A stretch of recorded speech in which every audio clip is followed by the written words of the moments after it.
Hello दोस्तों, जय हिंद। आज हम लोग देखेंगे कि जो आपका ईपीएफओ का फॉर्म है, यूपीएससी ईपीएफओ का, तो उससे रिलेटेड जो टॉपिक है आपका लेबर लॉज वाला, वो चीज़ हम लोग यहाँ पे कंटिन्यू करते हैं। आज से स्टार्ट करते हैं और पूरी एक श्रृंखला चलेगी जब तक ये ख़त्म नहीं हो जाएगा आपका पूरी लेबर लॉज। तो स्टार्ट करते हैं। देखिए, लेबर लॉज ज़रूरी क्यों है? लेबर लॉज ज़रूरी इसलिए है कि मान लीजिए कोई ऑर्गेनाइजेशन है, कोई ऑर्गेनाइजेशन है सही तरीके से काम नहीं कर रही है, या फिर कंपनी है कोई काम नहीं कर रही है, जो भी लेबर हैं उसमें जो काम कर रहे हैं उनको शोषण किए जा रहे हैं। 5 घंटे का बोल के 10 घंटे करा ले रही है, 7 घंटे का जॉब दे करके 9 घंटे करा ले रही है, और उसकी सैलरी भी नहीं दे रही है। सैलरी का मतलब जो एक्स्ट्रा काम करवाई उसका पैसा नहीं दे रही है। तो यहाँ इस चीज़ को मिटाने के लिए आते हैं आपके लेबर लॉज आते हैं कि भैया देखो, तुम यहाँ पे हनन किए हो, पैसा दे दो नहीं कुटाई तुम्हारी हो जाएगी। तो उस चीज़ को कंट्रोल करने के लिए आता है आपका लेबर लॉज। तो ये नेशनल लेवल पे और इंटरनेशनल लेवल पे दोनों पे है, क्योंकि एक कंट्री से दूसरी कंट्री में, एक देश से दूसरे देश में लेबर जाते हैं, मजदूर जाते हैं। मजदूर का मतलब ये नहीं कि जो खाली वहाँ फंसा कुदारी चलाए वही मजदूर है। मजदूर का मतलब यहाँ पे कि जो भी यहाँ से पढ़े लिखे लोग भी अगर जाते हैं वहाँ पे काम करते हैं तो उनका शोषण ना हो। क्योंकि जो छोटे लेवल पे शोषण होता है वो तो पता नहीं चलता, लेकिन जो बड़े लेवल पे होता है तो वो पता चलता है।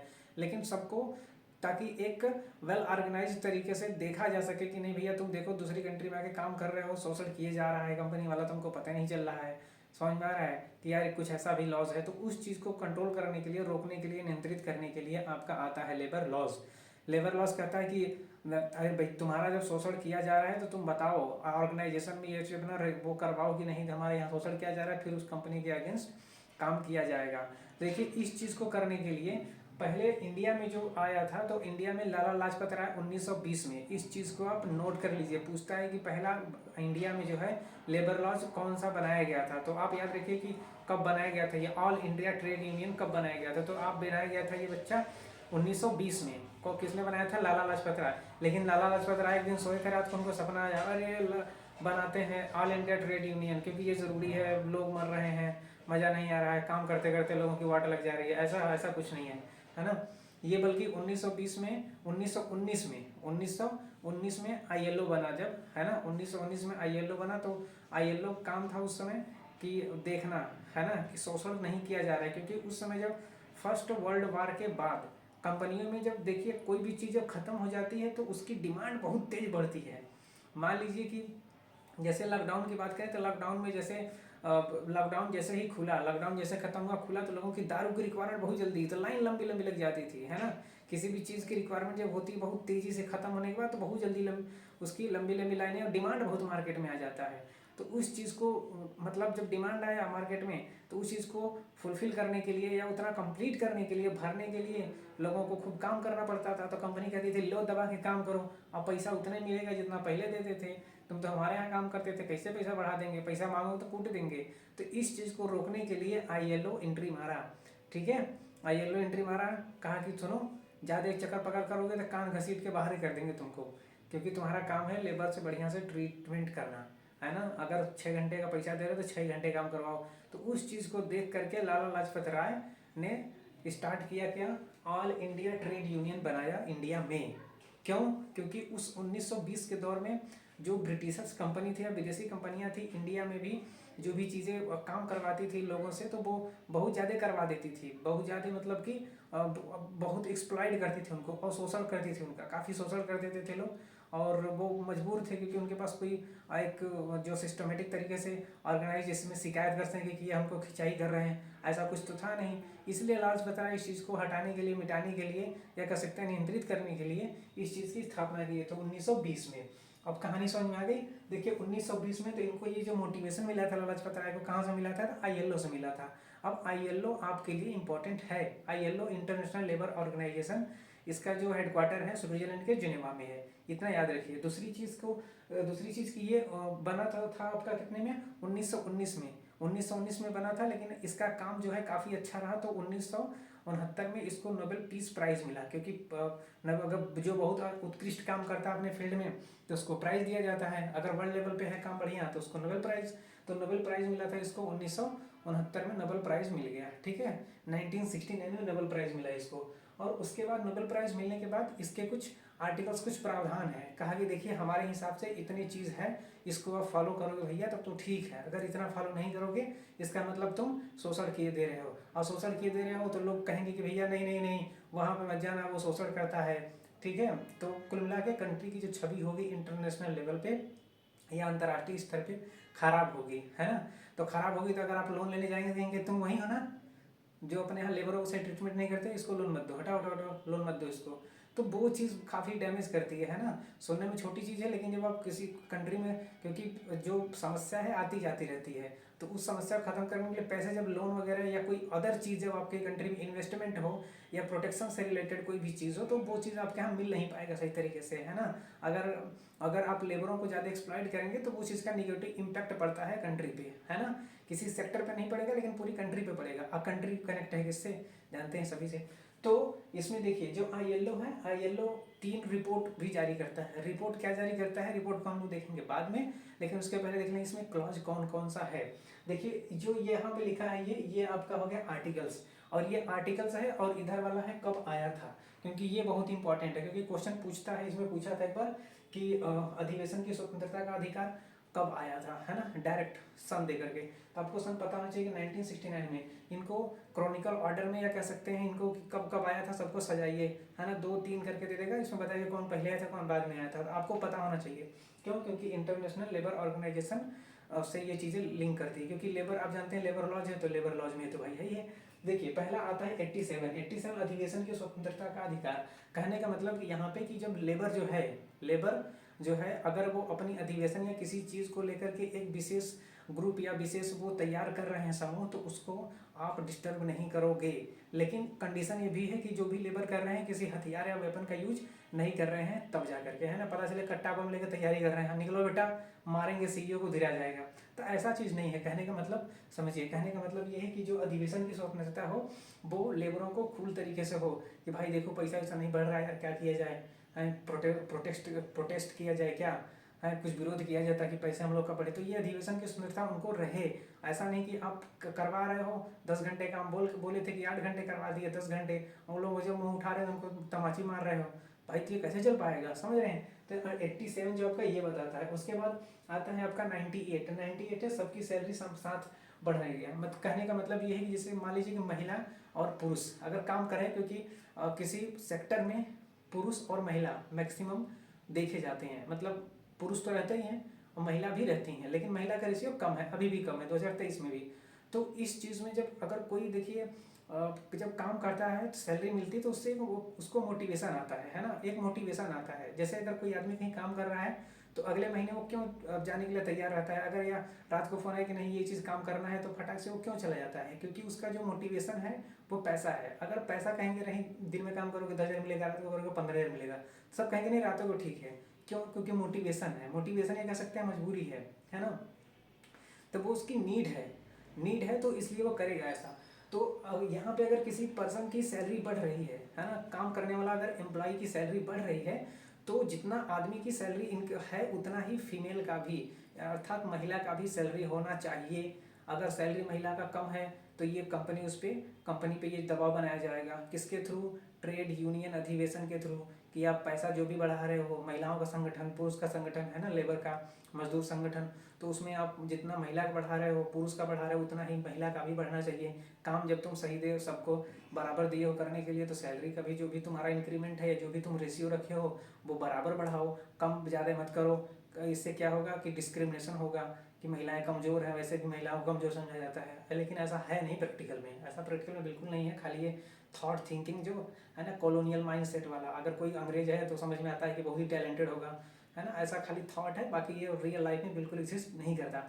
देखिए ये है आपका 98 में सैलरी सबकी बराबर होगी। उसके बाद आता है आपका आर्टिकल्स 29 में आर्टिकल में ये है कि ज़बरदस्ती आप काम किसी से नहीं करवाओगे, ज़बरदस्ती किसी से काम नहीं करवाओगे।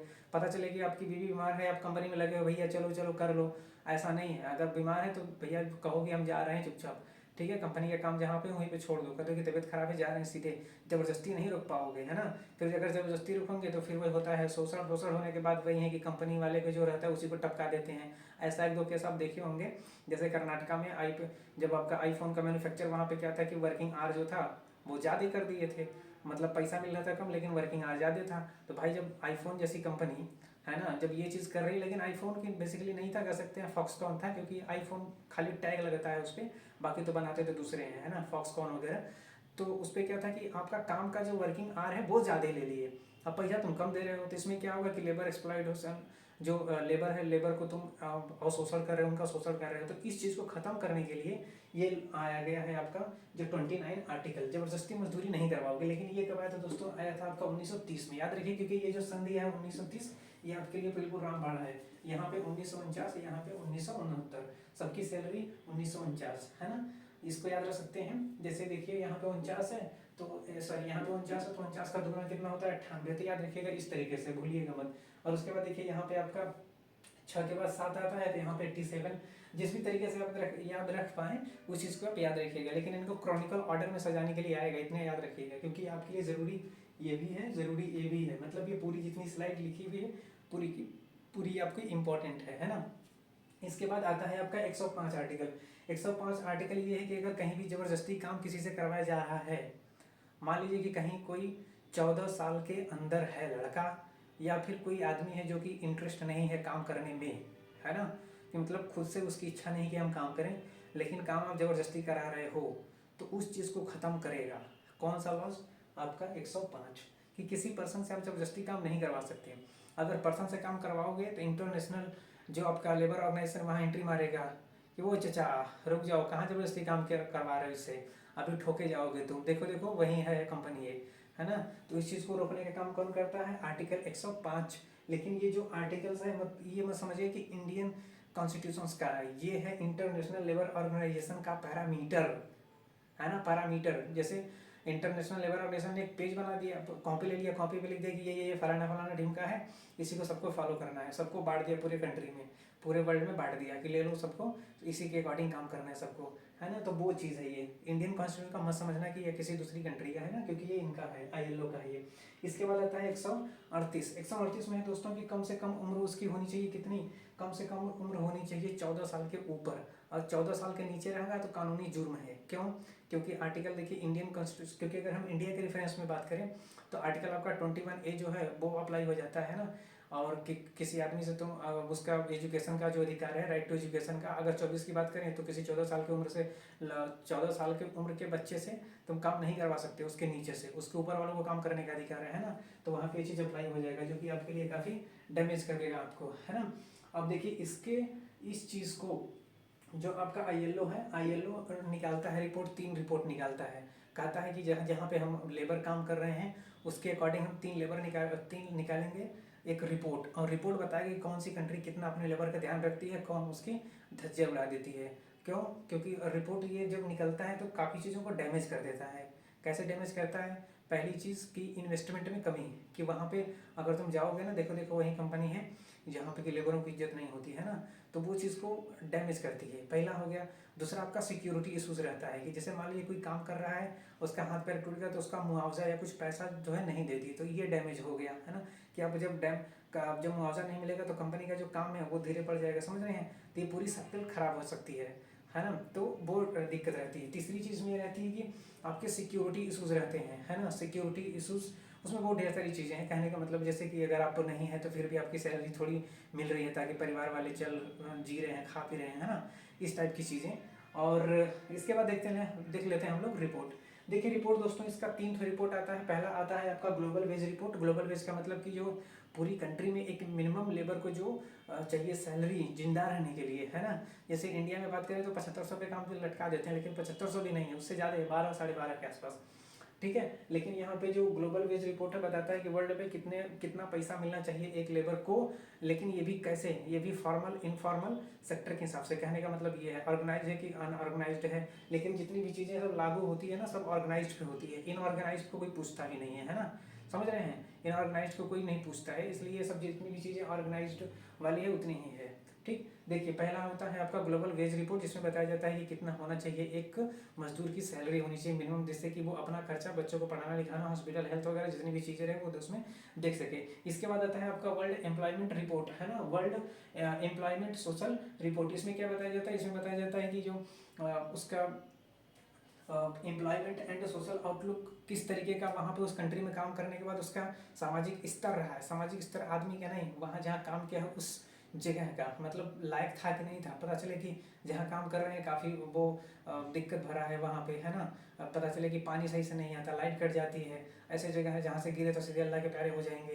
तो इस चीज़ का यहाँ पे इसमें ये बताता है। उसके बाद आता है वर्ल्ड सोशल प्रोटेक्शन, मतलब जब काम कर रहे हो तो सब चीज़ सिक्योरिटी है ना वहाँ पे कि नहीं है, अगर सिक्योरिटी नहीं है तो चीज़ गड़बड़ है। ये 3 रिपोर्ट बताता है बेसिकली। तो आपको इसमें क्या याद रखना है, ये आर्टिकल्स याद रखने हैं, और आपको याद रखना है कौन, ग्लोबल वेज रिपोर्ट। और दूसरी चीज़ की पूछता है कि वर्ल्ड बैंक ये जो ILO है वो पैदा कैसे हुआ। देखिए वर्साइल की संधि के बाद, क्योंकि जो ऑल इंडिया लीग था वो ऑल इंडिया ये ट्रेड यूनियन तो इंडिया का वाला है ना। वर्साइल की संधि के थ्रू इसका जन्म होगा, किसका, ILO का, 1919, ठीक है।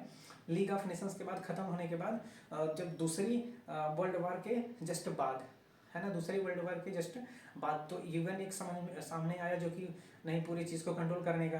तो 19 जो आपका ये है 1946 में ये पहली यूएन की एजेंसी बनी, याद रखिए, क्योंकि पूछता है कि यूएन की पहली जो एजेंसी है वो कौन सी बनी है, तो वर्ल्ड बैंक मत लगा दीजिएगा, दूसरी चीज़ नहीं। इसका जो एजेंसी है पहला वो है ILO, है ना। ये चीज़ को याद रखिए कि जैसे लीग ऑफ नेशंस खत्म हो गया तो उसकी पावर खत्म हो गई थी, बिल्कुल घटिया हो गई थी, तो उसके बाद आया यूएन। तो यूएन के बाद ये चीज़ें आई है। जो पहला बना बनाया पहले से था, खाली लाइन में लगा दिया, है ना, बना बनाया पहले था, लाके अपने कमरे में घुसा दिया, कहा मेरी है ना, वही चीज़ है ये। इस चीज़ को याद रखिएगा क्योंकि आपके पेपर के लिए बहुत ही इंपॉर्टेंट है। ऐसे ही हम कवर करते जाएंगे, ठीक है। और मिलेंगे नेक्स्ट वीडियो में, तब तक के लिए जय भारत।